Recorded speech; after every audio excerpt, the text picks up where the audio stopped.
boxing news.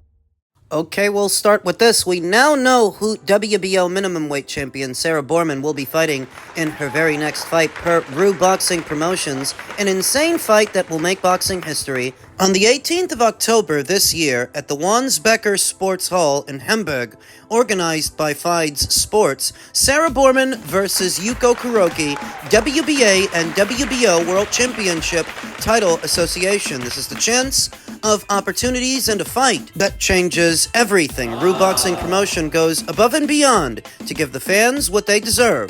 World-class boxing matches. And so it would appear that when Ruiz Boxing hinted at Sarah's fight being a big one, they weren't lying. This is the biggest fight of her career, sporting a professional record of 20 wins with 1 loss and no draws, 7 knockouts, having never been knocked out in 21 professional bouts. Sarah Bormann could see herself crowned the first unified champion of this current crop of minimum weights. Yuko Kuroki, the WBA champion of Japan, sports a professional record of 25 wins with 8 losses, 2 draws, 10 knockouts, having never been knocked out in 35 professional fights. That is quite impressive. Last in action earlier this year in June when she decisioned Nanako Suzuki. She's already fought 2 times this year, once in January, again in June, so she has no ring rust that she needs to shake off. Something similar applies to Sarah. Sarah was last in action in April of this year. She fought 2 times last year, and she's already boxed once this one, so she ain't got no ring rust she needs to shake off either. Things are shaking, rattling, and rolling in the women's minimum weight division because where Sarah and Yuko are going to be unifying with each other, elsewhere, Kim Clavel, who is set to make her MVP debut, will be challenging IBF champion Sol Kudos for her piece of the world title picture. And wedged in the middle is 2-time minimum weight champion Yo Costavalle, who I expect to fight the winner of Clavel versus Kudos on the MVP side of things. Setting the stage for an undisputed champion to be crowned perhaps at some point in the second quarter of next year. Back over to Sarah. I expect Sarah Bormann to beat Yuko Kuroki. Preliminary thoughts. I expect Sarah to beat her because resume for resume, Sarah doesn't have as many fights as Yuko Kuroki, but she has fought better fighters than Yuko Kuroki has fought. Her wins over Tamara DeMarco, a then unbeaten Yadira Bustillos, are more impressive than anything on Yuko's resume, and even her loss to Jessica Neri Plata. That's more impressive. Tack on that Sarah will have home field advantage. Don't forget that this is going down in Hamburg, Germany. We haven't seen them side by side yet, but Sarah does look to be the taller, longer fighter of the two. That's an advantage as well. Sarah is a pressure fighter, a volume puncher. She can win the fight on activity alone. And if she does, she will immediately become a person of interest for Yo Costavalle, for Kim Clavel, if she beats Sol Kudos, both of which are on the MVP side of things, that if Sarah wasn't already on their radar, she's about to be, because very soon she could hold 2 of the 4 major titles at this weight. As if one wasn't enough. This is a doable assignment for Sarah. I think it is. This Yuko Kuroki fight. Yuko, God bless her. I feel like the only reason she even has a title in this current landscape is because Senicia Estrada retired, and the title had to go to somebody. She was just in the right place at the right time. And you could say that about a lot of fighters. Maybe you could say that about Sarah. Maybe you could say that about Sol Kudos. But Yuko Kuroki already has 8 losses. She's already been beaten 8 times, and the girls that beat her were not the most remarkable fighters. So that being said, I think Sarah beats her. Preliminary thoughts. I like Sarah Bormann to win the fight, to win a points decision, and we'll talk more about it as the fight date approaches.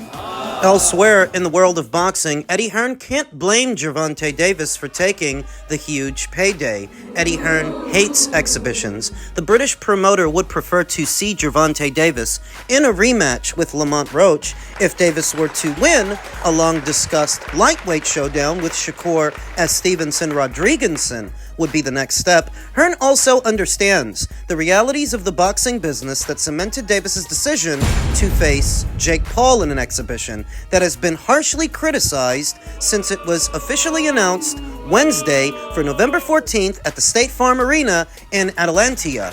In fact, Matchroom Boxing's chairman wouldn't be surprised if the unbeaten WBA lightweight champion's Netflix fight with Paul marks the last bout of the Baltimore, Maryland native's boxing career. I wouldn't be surprised either. I've been saying it the whole time. I even said, I don't think he's going to fight Lamont. No. If he can fight Jake instead, he will.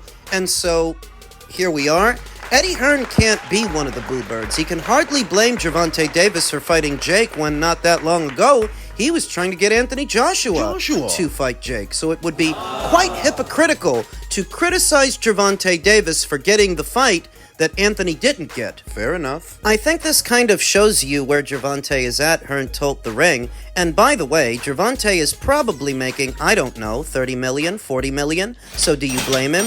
I guess it just comes down to, if you're in a room and you're trying to make a business decision and you're getting 5 million, 6 million, 7 or 8 million to rematch Lamont in a 50-50 fight, or you're getting 30 million to fight Jake Paul. Seems like a no-brainer to Eddie Hearn, the promoter.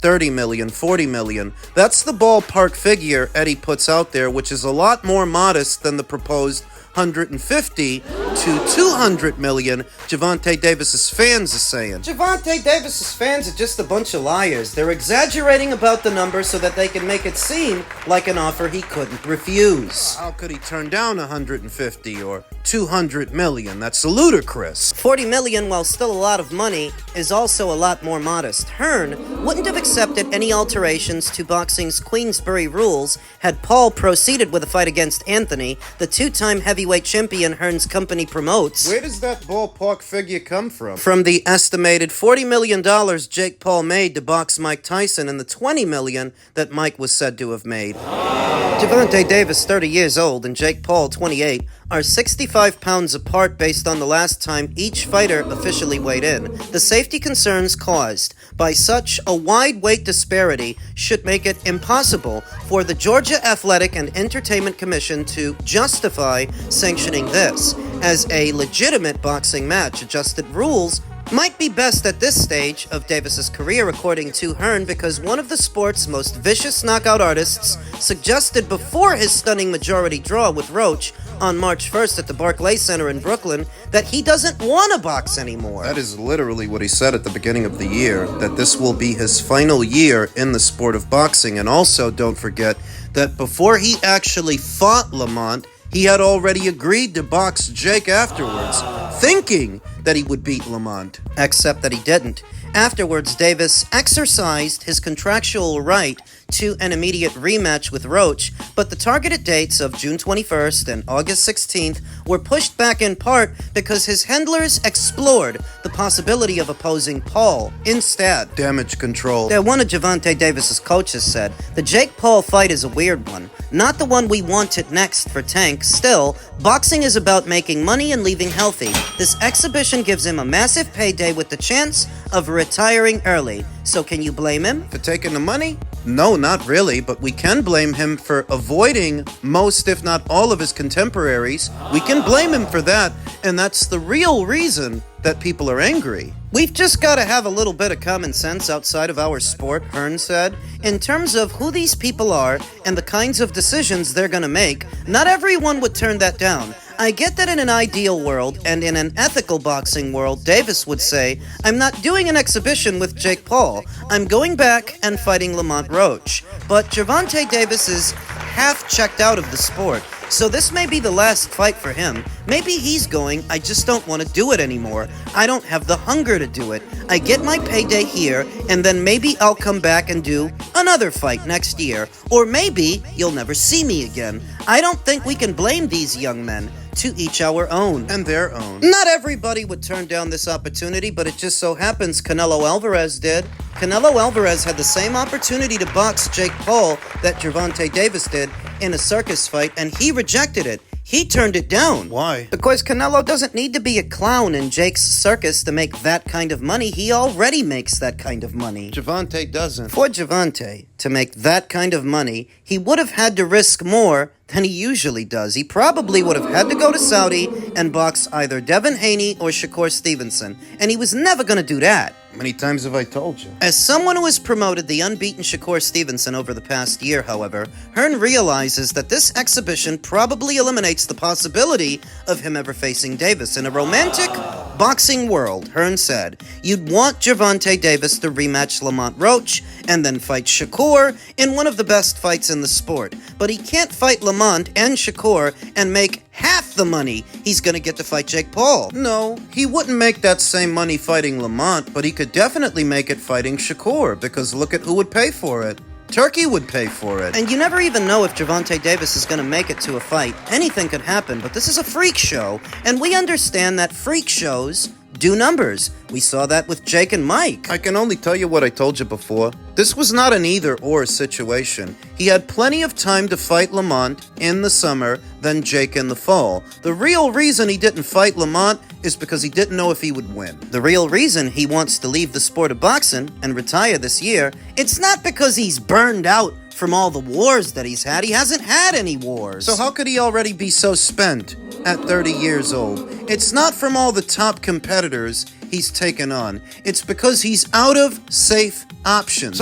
He's not exhausted. He's scared. You thought Lamont Roach was a safe option, and then you ended up drawing with a light-punching super featherweight. So that makes a fight with Shakur and any of those kinds of guys extra dangerous. So dangerous, you want to get out while you still can, and while you're still unbeaten. And the reason that people are angry, it's not simply because he's taking the joke fight with Jake. Don't misrepresent this. It's because of all the fights he didn't take before that. It's because he never fought Vasyl Lomachenko, or Teofimo Lopez, or Devin Haney, and he's not about to fight Shakur. That's why they're mad. It's because of what this means. That in all likelihood, this is the end, and he never fought any of them. Now, if he had and he won, people could sit here and say, hey, he earned it. It may be a circus fight, but he fought his contemporaries. He paid his dues. I mean, don't you notice that the attitudes for Joshua versus Jake were different than Gervonta versus Jake? People know Anthony Joshua paid his dues.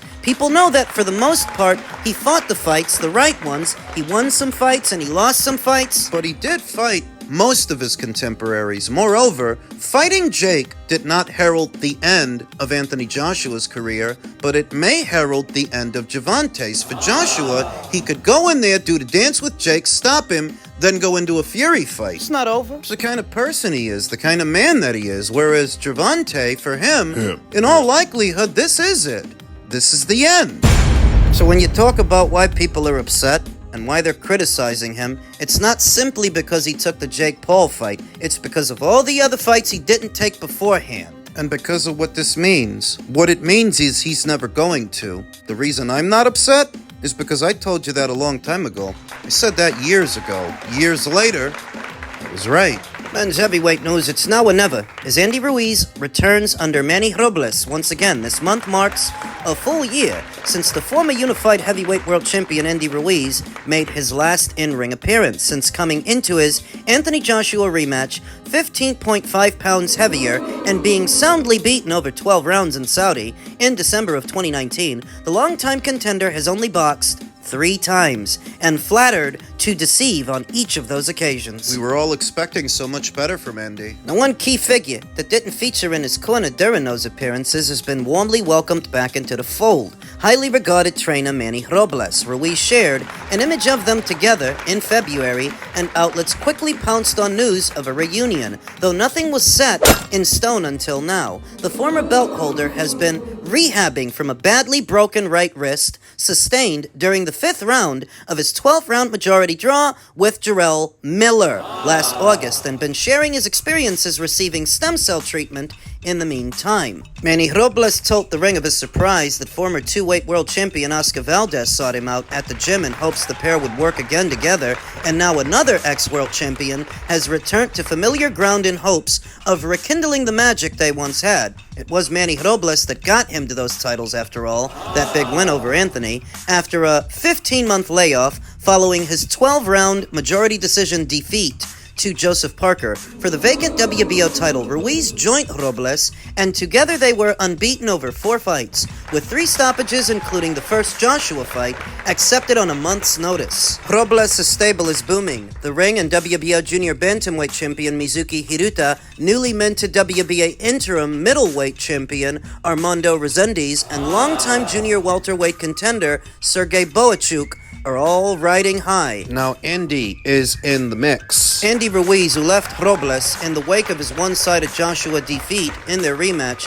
had a brief partnership in Canelo Alvarez's gym under head coach Eddie Reynoso before opting for home comforts. In his last 2 fights, he was trained by Alfredo Osuna, while other close confidants, including his father and extended family, were in the corner. A pair of underwhelming 12-round decision wins over Chris Arreola and Luis Ortiz, 16 months apart, didn't help the California native's case, as inactivity plagued him over the last half-decade. He's at a stage of his career where it's now or never, Robles said. When asked about how he'll be able to motivate someone who already has reached the sport's pinnacle, he didn't seem worried. That's exactly what I'm going to try to do. Give him a push. I'll set my grounds as I do with everyone. Let him know exactly that. No excuses. He doesn't want to waste his time, and neither do I. I've got to get him to work, back in the ring, as soon as possible, and get the ball rolling again. While this feels like another rebuild in a division packed full of them, there's no specific opponent or roadmap towards world title contention just yet. Another rebuild is the right way to put it. What's this, the second time Andy has tried to come back and reinvent himself? The tentative plan is for him to return before December or January and steadily progress from there. The landscape is changing, and many of the fighters that Andy came up with are on their way out. You're thinking about Deontay Wilder, Anthony Joshua. These guys are in the twilight years of their careers. Tyson Fury, Alexander Usyk. They're all on their way out. Joseph Parker, he may remain for a few years. Joseph Parker, who gave Andy his first professional loss, quite controversially, I might add. I remember that fight. It was close. It was tight. You got the sense that if it would have happened in America, maybe Andy would have got the decision, but because it was in New Zealand, in Joseph's neck of the woods, Joseph got consideration on that premise. There is precedent for a Joseph Parker rematch, just not leverage. Andy has no leverage over anyone in today's heavyweight division. So while he is a name, and a familiar one, he doesn't have anything anyone wants, anyone needs. The most that he can be at this point, I think, is a familiar face for a young up-and-comer, say a Moses Itelma, a Richard Torres, somebody who's looking to make a name for themselves. it's not because Andy's 35 years old. 35 isn't actually all that old for a heavyweight, and he hasn't fought that much in the last 5 years, so I wouldn't say that he's worn out. It's not physical with Andy. I would say it's psychological. He's got motivation problems, focus problems. Is he ready to focus in his mid-30s? Because it is like Manny said, this is it. It's now or never. And it's all up to him. Manny can't do the work for him. He can only help.